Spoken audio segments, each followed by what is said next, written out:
Hello all. और आज की इस वीडियो पर हम बात करेंगे फंड रेजिंग वेबसाइट के बारे में। अब ये फंड रेजिंग वेबसाइट जो है वो मेरे फाइनल ईयर का प्रोजेक्ट था और ये मैंने बनाया था पीएचपी के हेल्प से। तो इस प्रोजेक्ट का रिव्यू देखने वाले हैं हम आज की इस वीडियो पर और यह वीडियो बहुत ही स्पेशल होने वाला है या फिर बहुत ही अच्छा होने वाला है। कोड लेवल पर बात नहीं करेंगे, फंक्शनैलिटी लेवल पर बात करेंगे। मतलब आपको प्रोजेक्ट एक्चुअल आपको दिखाऊंगा बैकएंड पर कैसा काम करता है या फिर फंक्शनैलिटी या फिर चीज़ें कैसे काम करती है, आज के इस वीडियो पर एक्सप्लेन करूंगा। तो चलिए जल्दी से कंप्यूटर स्क्रीन पर चलते हैं, let's get this video started. और ये फाइनल ईयर प्रोजेक्ट है जो कि बीई का है और ये बना बनाया प्रोजेक्ट है, यानी कि मैंने डेवलप किया। और ये फंड रेजिंग वेबसाइट है। इसका मॉड्यूल अगर मैं बात करूँ, इसकी वर्किंग अगर मैं बात करूँ तो ये किसके लिए काम आती है, तो सबसे पहले ये है कि अगर आपके पास कोई बिजनेस आइडिया है या फिर कोई स्टार्टअप आइडिया है तो वो आप इस वेबसाइट पर डाल सकते हो। और इसके जो एंटरप्रेनर रहेंगे और वो एंटरप्रेनर आपके आइडिया पर इन्वेस्ट करेंगे, यानी आपके लिए फंड रेज करेंगे, उसको बोलते हैं फंड रेज वेबसाइट। तो ये है फंड रेजिंग वेबसाइट। और यहाँ पर दो मैंने टैब्स रखा हूँ। पहली बात तो दो एंट्री पॉइंट है, यहाँ पर एज ए एंटरप्रेनर भी आप लॉग इन कर सकते हो और एज एन इन्वेस्टर भी लॉग इन कर सकते हो। अभी एंटरप्रेनर और इन्वेस्टर के बीच का फर्क आपको बता देता हूँ। एंटरप्रेनर यानी वो हो सकता है जो बिजनेस स्टार्ट करना चाहता है, यानी यूजर मान के चलो, जिसके पास स्टार्टअप आइडिया होगा उसको एंटरप्रेनर बोलेंगे हम। और इन्वेस्टर यानी वो किसी कंपनी का सीईओ हो सकता है या फिर किसी कंपनी का मालिक हो सकता है, कोई इन्वेस्टर हो सकता है जो कि आपके आइडिया पर इन्वेस्ट करेगा। तो ये वेबसाइट पर हम इन करेंगे या फिर साइन इन करेंगे, लॉग इन करेंगे, सारी चीजें बताता हूँ। एज ए एंटरप्रेनर मैं लॉग इन करूंगा तो यहाँ पर मुझे अपना यूजर आईडी लॉग इन डालना पड़ेगा, ठीक है। तो सिंपली मैं साइन अप पर क्लिक करता हूँ और यहाँ पर मैं अपना यूजर आईडी बना लूंगा। पहली बात तो क्योंकि मैं नया यूजर हूँ, मेरे पहले से यहाँ पर यूजर आईडी है नहीं, तो मैं एक अपना यूजर नेम बना लेता हूँ, ठीक है। जैसे कि मैं यहाँ पर बना लिया मेरा रोमन, और roman@123 सॉरी roman123@gmail.com ऐसा रख लेता हूँ मैं, ठीक है, जीमेल। और इसी को मैं पासवर्ड भी रख लूंगा, ठीक है, इस तरह से हो गया।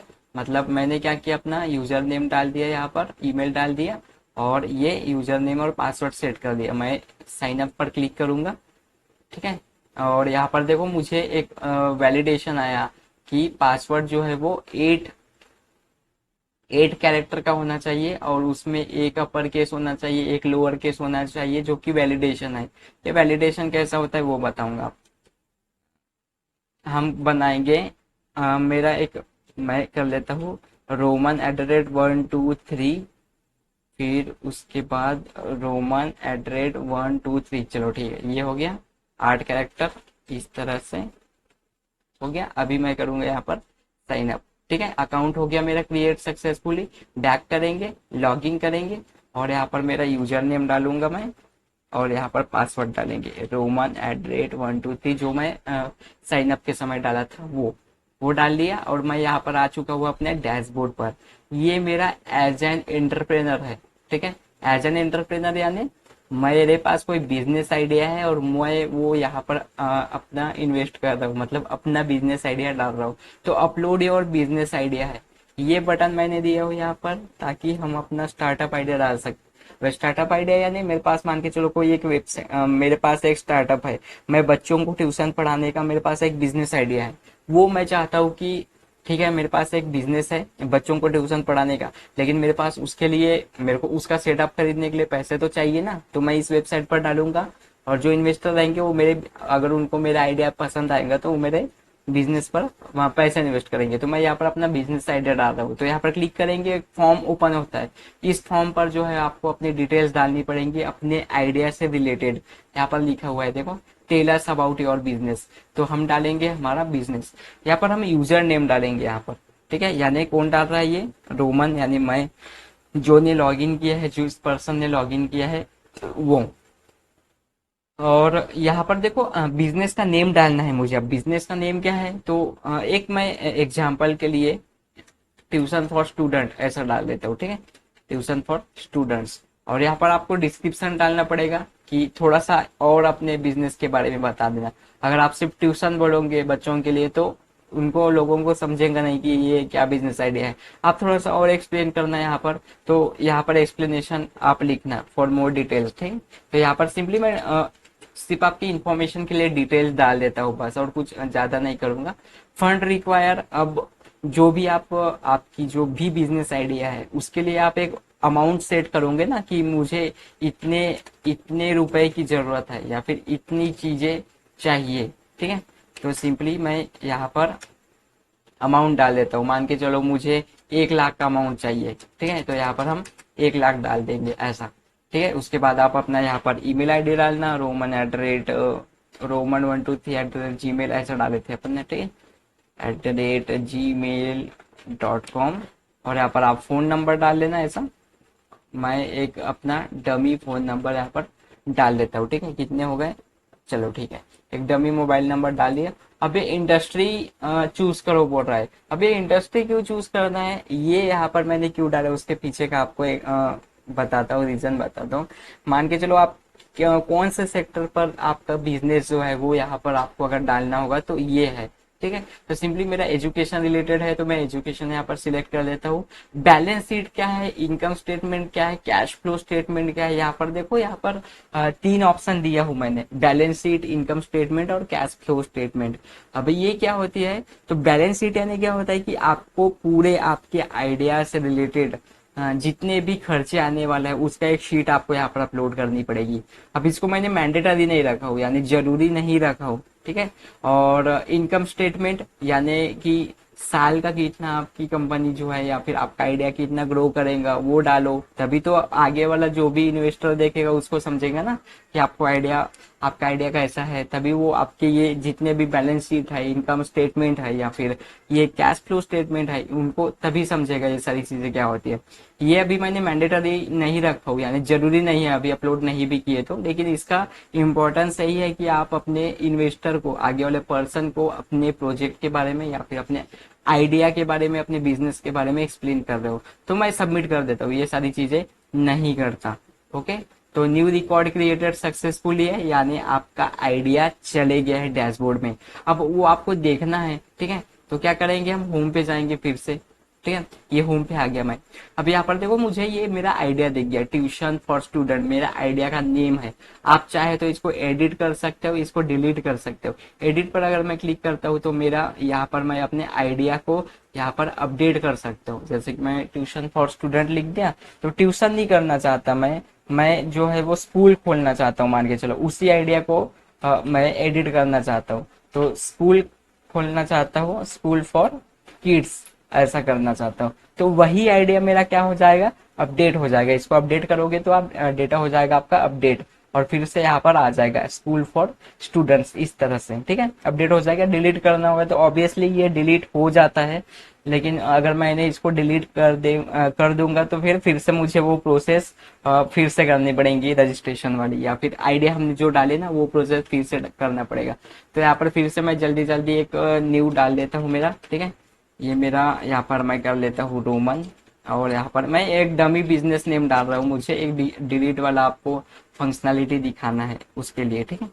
चलो यहाँ पर मैं कर लेता हूँ roman123@gmail.com, और यहाँ पर डमी मोबाइल नंबर, यहाँ पर इंडस्ट्री चूज कर लेता हूँ कोई भी, और मैं सबमिट कर देता हूँ, ठीक है। न्यू रिकॉर्ड हो गया मेरा सबमिट, और फिर से चलता हूँ मैं यहाँ पर, और ठीक है। अभी देखो ये मेरा नया आइडिया जो डाला हूँ वो, और सबमिट करता हूँ तो यहाँ पर डिलीट किया मैंने, तो देखो बिजनेस आइडिया डिलीटेड सक्सेसफुली आ गया है। यानी हम फिर से जाएंगे तो वो आइडिया मेरा क्या हो गया रहेगा, डिलीटेड रहेगा।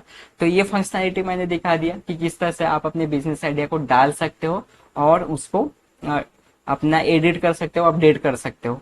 ये सारी चीजें हो गई है, डिलीट भी कर सकते हो। अब हम सिंपली जाएंगे प्रोफाइल पर। प्रोफाइल पर जाओगे तो आप यहाँ पर अपना प्रोफाइल देख सकते हो। मतलब ये आपका नाम जो भी आप रजिस्ट्रेशन के समय डाले थे, आपका ईमेल है, और आपका यहाँ पर बिजनेस आइडिया भी दिख जाएगा आपको, जो भी आपको डैशबोर्ड में दिखता था वो है। और लॉग आउट करोगे तो सिंपली आपको यहाँ पर लॉग आउट, और इन्वेस्टेड यूजर, अभी ये इन्वेस्टर यहाँ पर है। तो यहाँ पर इंटरेस्टेड इन्वेस्टर यानी क्या होता है, हमने अभी एज ए इन्वेस्टर रजिस्ट्रेशन नहीं किए हैं, तो वो भी करके बताऊंगा, ठीक है। तो अभी अगर मैं सिंपली इसको लॉग आउट करूंगा तो सिंपली क्या हो जाएगा, ये लॉग आउट हो जाएगा, यानी क्या हो जाएगा, फिर से डैशबोर्ड में आ जाएगा। अब एज एन इन्वेस्टर करते हैं, आई एम आई इन्वेस्टर, तो इसके लिए भी क्या करना पड़ेगा हमें, हमारा जो है वो लॉगिन आईडी बनानी पड़ेगी या फिर हमारा यूजर नेम बनाना पड़ेगा। तो ये मेरा एक डमी सा नेम डाल लेता हूँ जय, और ये है jay@gmail.com। ये एज अ इन्वेस्टर है, यानी मान के चलो ये किसी कंपनी का मालक है, मान के चलो jay@1 2 3 4 कर देता हूँ। ठीक है, मैं यहाँ पर अपना एक पासवर्ड सेट कर लेता हूँ, इसको कर लेता हूँ साइन अप। हो गया मेरा अकाउंट क्रिएट। और फिर से चलते हैं लॉगिन पर। हाँ, अकाउंट तो क्रिएट हो गया है, लॉगिन पर क्यों नहीं सारा। अकाउंट हो गया है क्रिएटेड, साइन अप किया मैंने, अकाउंट हो गया है created. I am an investor, तो यहाँ पर है jay@1 2 3 4। और नहीं, जय, और यहाँ पर jay@1 2 3 4। चलो ठीक है, ये हो गया लॉगिन। ठीक है, वो क्या हो गया था, थोड़ा सा प्रॉब्लम आ गई थी लॉगिन के समय। अभी मैंने जय को पहले जय का रजिस्ट्रेशन किया एज एन इन्वेस्टर, और यहाँ पर हमारा जय का डैशबोर्ड आ चुका है। अब ये जो डैशबोर्ड है वो डैशबोर्ड से बहुत ही अलग है। ठीक है, अभी अलग इसलिए बोल रहा हूँ मैं क्योंकि ये क्या है, ये इन्वेस्टर है। यहाँ पर इन्वेस्टर मतलब मैं एक इन्वेस्टर हूँ मान के चलो। ठीक है, और मेरे पास क्या आएंगी, जो यूजर जो है वो जो यूजर अपना आइडिया डाला रहेगा वो मुझे यहाँ पर दिखना चाहिए। तो ऑब्वियसली यहाँ पर दिखेगा, देखो स्कूल फॉर किड्स हमने डाले थे। ठीक है, तो ये स्कूल फॉर किड्स मुझे कहाँ पर हमने वो एज ए रोमन की आईडी जब मैंने बनाया था तब उसने डाला था। अगर आपको ये करना है तो एनालाइज कर लो उसने क्या क्या डाला है, यहाँ पर देख लो। तो देखो यहाँ पर लिखा है किसने डाला है, बिजनेस का नाम क्या है, बिजनेस का डिस्क्रिप्शन क्या है। ये डिस्क्रिप्शन लॉन्ग रहेगा, मैंने सिर्फ यहाँ पर आपको जो है वो बेसिक बताया हो। इंडस्ट्री कौन सी रहेगी, इन्वेस्टमेंट करना है। अबे देखो चेक इनकम स्टेटमेंट, वो जो मैंने फॉर्म अपलोड करवाया था आपको, जो कि हमने अपलोड नहीं किए थे, वो यहाँ पर देख सकते हैं। एज ए इन्वेस्टर मैं यहाँ पर देख सकता हूँ कि उनका बजट कितना रहेगा, उनका मंथली इनकम कितना रहेगा, तभी तो मैं उस पर्टिकुलर आइडिया पर जो है वो इन्वेस्ट करूंगा ना। तो अगर आपको इन्वेस्ट करना होगा तो इंटरेस्टेड इन्वेस्ट आप यहाँ पर कर सकते हो। अभी इन्वेस्टमेंट ऑफर फॉर्म यानी क्या होता है कि एज ए एंटरप्रेनर मैं क्या चीजें रहेंगी, मेरी टर्म एंड कंडीशन क्या रहेगी, वो चीजें आप यहाँ पर डालोगे। यानी एज एन इन्वेस्टर, जैसे कि जय इन्वेस्टर है तो जय यहाँ पर अपनी जो है वो डिटेल्स डालेगा और यहाँ पर डाल के वो सबमिट करेगा। सिर्फ इतना ही मॉड्यूल है, और आई होप यह आपको यह समझ में आ गया होगा। फंड रेजिंग वेबसाइट कैसे होती है, ये सारी चीजें आपको समझ में आ गई होगी। And thank you guys for watching this video. Bye bye.